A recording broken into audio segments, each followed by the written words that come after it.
kurahaupo te waka, ko te hoere te awa, ko maunga tapu te maunga, ko Lord Smith toko ingoa. So my taonga, my art, is directly inspired by my tūpuna and their stories as well as the things that they made. I like to continue a style that is recognisable as not just te waipounamu but te taihu.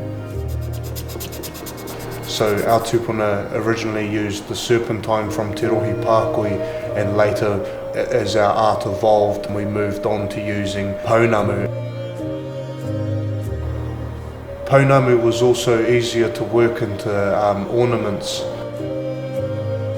In the earlier days, Pākohi, because of its hardness and ability to be used as a tool, wasn't so ideal for intricate carvings. Pākohi and te taihu was such a commodity and a valuable resource, not just because we used it to make our tools, but because Pākohi would be traded all over Aotearoa. So it's a valuable trade commodity. So when Europeans arrived, our tūpuna were seen with these stone, not only stone ornaments but stone tools. And it's actually noted by Cook and his men how quickly we grew accustomed to their trading for what we wanted. So there are two aspects of trade that we need to understand from today's point of view. Firstly, the men on the ship needed trade. They needed fresh food, they needed water, they needed fuel. The other thing is, though, that trade was central to their worldview in the 18th century. Trade was a symbol of progress. They were expanding the colony, I guess, and the whole notion of replicating their culture around the world. They were using resources to recreate the culture that they had developed and the society that they had developed. Our tūpuna were willing to trade their treasures, their taonga, for things that they had never seen. The likes of hatchets, nails, and sometimes even the European clothing.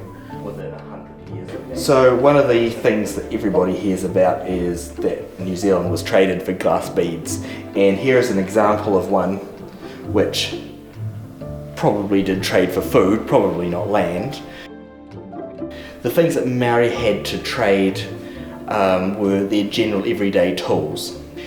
Most of them were made of stone, bone or shell. They were probably precious items to local iwi, but some of the items such as nails and other items, beads, may have been more important as curiosities or necessities for them, and they could give their patu up for those. The other things that was really important to Māori was nails. After they first got one or two, they realised that they could make them into anything they wanted: chisels, fish hooks, anything that was useful, and they would stay like that and they wouldn't break like stone tools would.